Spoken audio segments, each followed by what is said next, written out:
Bonjour et bienvenue à l'église Jésus-Christ 3 des Nations pour un nouveau résumé de culte.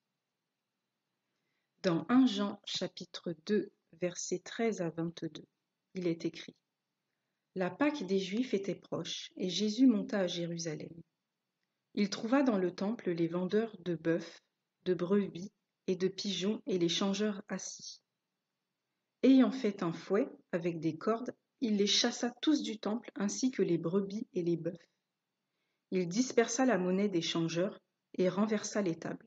Et il dit aux vendeurs de pigeons: Ôtez cela d'ici, ne faites pas de la maison de mon père une maison de trafic. Ses disciples se souvinrent qu'il est écrit: Le zèle de ta maison me dévore. Les Juifs, prenant la parole, lui dirent: Quel miracle nous montres-tu pour agir de la sorte? Jésus leur répondit: Détruisez ce temple, et en 3 jours je le relèverai. Les Juifs dirent: Il a fallu 46 ans pour bâtir ce temple, et toi, en 3 jours tu le relèveras? Mais il parlait du temple de son corps. C'est pourquoi, lorsqu'il fut ressuscité des morts, ses disciples se souvinrent qu'il avait dit cela, et ils crurent à l'écriture et à la parole que Jésus avait dite. Amen.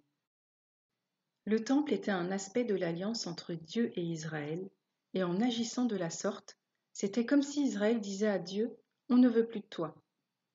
Or, quand Dieu avait donné des recommandations pour bâtir ce temple, c'était comme s'il leur avait donné une partie de lui, son cœur plus précisément. Mais Israël avait négligé ce cadeau en faisant du temple un lieu de marché. Israël s'était approprié, par vol, le temple pour en faire un endroit de commerce, sous prétexte que c'est eux qui l'avaient bâti en 46 ans. Mais ils oubliaient que c'est Dieu, en réalité, qui les avait embauchés par grâce pour bâtir ce temple. Chers frères et sœurs, ne restons pas focalisés sur un lieu physique corruptible, mais réalisons que le véritable temple, c'est Christ, et que nous sommes le temple ambulant de Dieu. Donc ne soyons pas frustrés parce qu'il ne nous est pas possible de nous réunir physiquement en ces temps de coronavirus particulièrement. Christ est notre temple et nous sommes le temple de Christ. Et en tant que temple de Dieu, nous devons prendre soin de notre corps. Bon dimanche à tous et à bientôt.